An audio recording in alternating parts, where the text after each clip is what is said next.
Page 16, A Garden Under the Sea. I look it over, it's two pages long. Bass clef in both staves now. It's all bass clef, at least for now. That'll change later, but for now it's bass clef.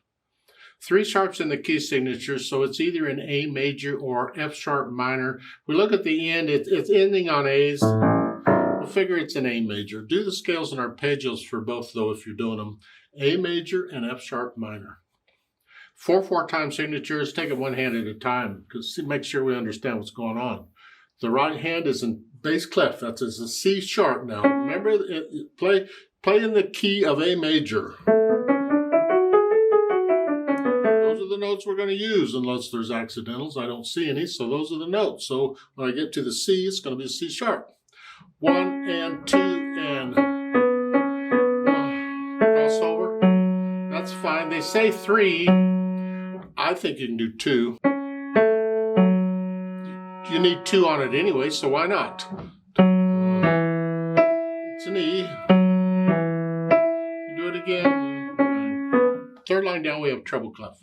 It starts at 1 and you're in the same place. They say it's here. I don't understand why. I don't see, why not just stay here? Use 4th finger on the D. The left hand plays the whole note, ding, up there, and then the right hand comes down here. Again, I'm going to use 1, 2, and 4.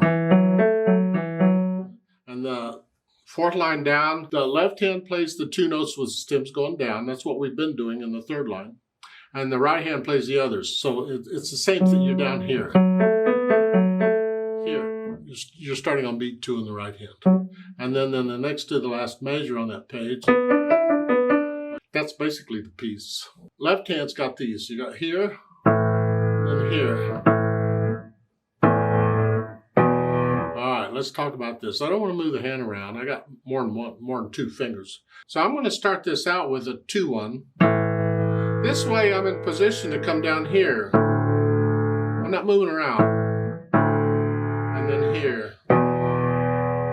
For the 3rd measure and the 4th measure, cross over. 3, 2. And we do it again. However, at the end of the 1st line, I'm here in the right hand, in the left hand.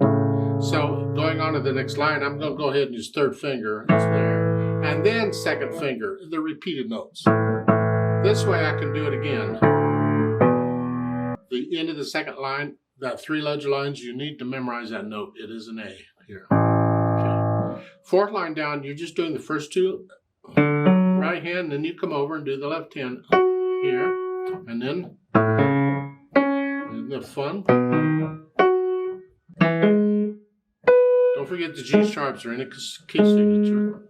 And then we do some more of that. Now at the bottom of the page 17, you're here, E and a D, and then which note is that? That with 1,000,000 ledger lines? Well, we simply figured out, because I don't know. I don't memorize them that low. I have to stop and figure them out. So 2 ledger lines is a C, you should know that. 3 would be that, 4 would be that, and that's right under it. That makes it an E. And then once I know what the note is, I'm going to take a pencil and write in the name of it, so I have to figure it out again. So it's from this C to the C. Again, and then A, F, and then use the thumb on the A, because the last note is an A here.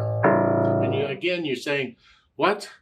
Well, they say the lowest note on the piano. Well, that may or may not be true, because different pianos have different lengths. But you can figure it out. 2 is that C, 3, 4, 5, 6, and it's right under the 6th. That's an A. So you just write it, take a pencil, write it in, or you read their note, play the lowest note you got. Play the lowest A you have, not the lowest note. It's an A major. I want to stay within the harmony. Then I'll put the hands together. We're here. Okay.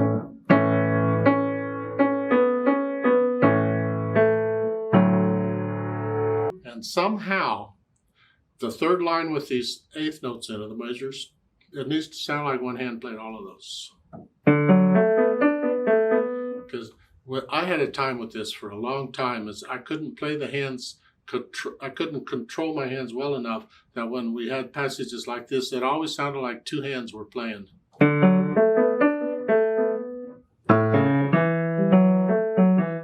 always sounded like two hands. It needs to sound like one hand played it all. So put the hands together and then go back over and say a line or so at a time and get rid of any hesitations. And once the hesitations are gone for the time being, I add the articulation. This is very connected. The left hand, you can't do much with it. You play it as connected as you can.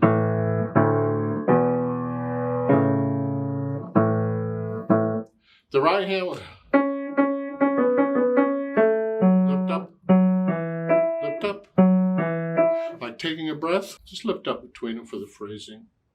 And the third line down, lift up after each whole note. Well, you have to because you got to move the left hand.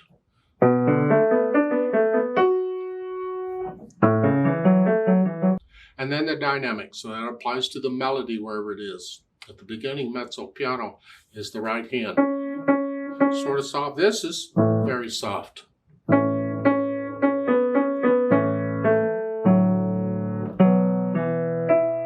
you have to be very careful when you get down low like this, because it'll get louder by itself. So you got to think very soft. Now the third line, it's all melody. It's got to be the same.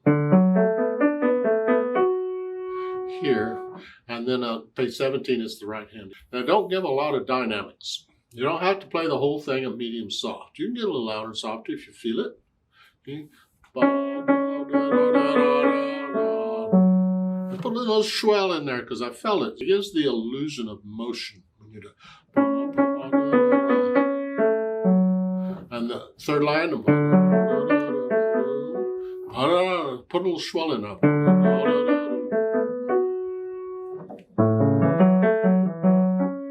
Something like that. I don't know. You experiment. What do you like, or what does your teacher like? At the end, you're down here. The last two measures are here. You're moderately soft. Then this has to be very soft and super soft. Because when I play this, I still want to hear this. Don't drown it out. So you got to be just straight. Let's kind of stroke the keys gently to get soft. Don't go straight down. It doesn't work. Now the speed is just in the middle. 1, 2, 3, 4. Kind of depends on what's in it, but the whole thing is at one speed. So your eighth notes will want to slow it down, but then the whole notes and half notes want to speed it up. So find a speed in the middle and stick with it. And again, they've added pedal. Well, here we're underwater, so we can make everything blurry because that's what they're doing. It looks like it's lag pedal again, overlapping pedal, and they're pedaling pretty much everything. So we try it out and see. Does it sound okay? If not, we'll change it because you can experiment and see what you like. Notes first, then the pedal. Change it after play the...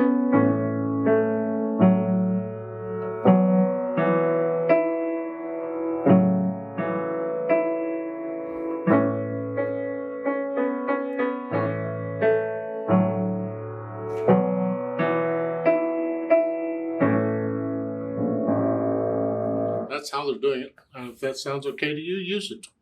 Now the third line, I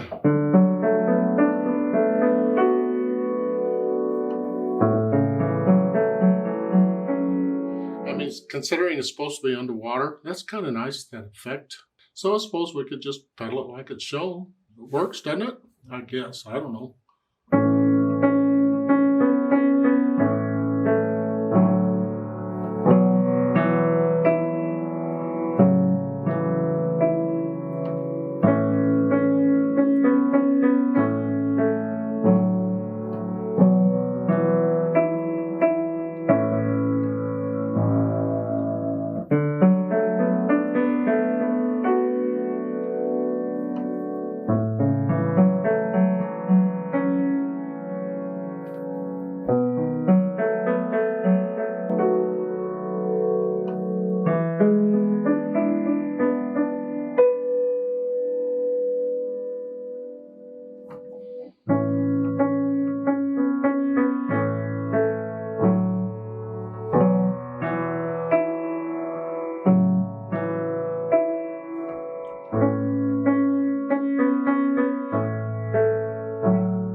a couple of things. At the bottom of page 16, there is a fermata. You're going to hold that out. As long as you feel right, whatever feels right. And then I lift the pedal up too. They say to, so a little silence to go on. If I play it with a metronome, I'll double the value and I'll hold that whole note 8 counts instead of 4 because I got to stay with the metronome. Then at the end, that fermata at the end, you got all that noise going on. I suggest, again with an acoustic, let the keys up. Keep your hands on the keys, just let the keys up. So the pedal is the only thing doing the work. And slowly lift the pedal up and let the sound slowly die away. And that's fine. Otherwise, you get this. And then all of a sudden, nothing.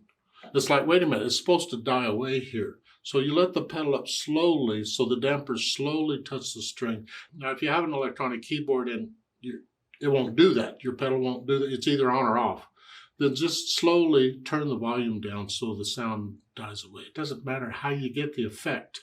We just want it to die away. Let's play this together slowly and check the notes and the rhythms. I'm not going to do the dynamics and I'm not going to do the pedal because the pedaling is pretty simple. You can do that. I'll give us 4 counts.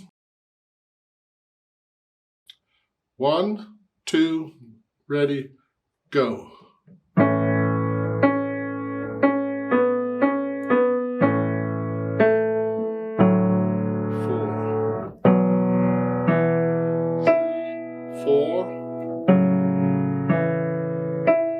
4,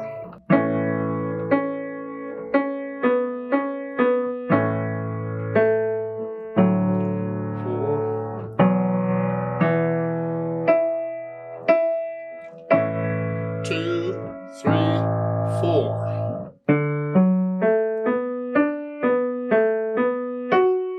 2, 3, 4.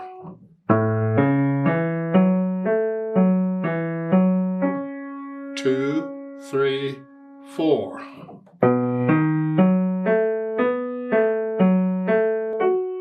2, 3, 4.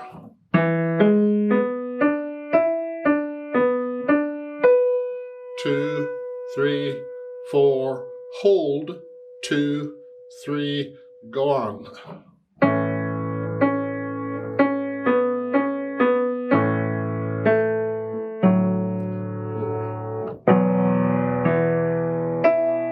4, 4.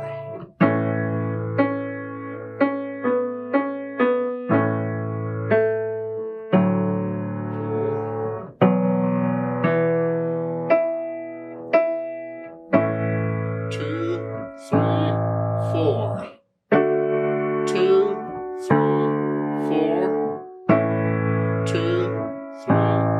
4. 2, 4. 2, 3, 4. 2, 3, 4. 2, 3, 4. 1, 2, 3, 4. Hold. 2, 3, 4. Off.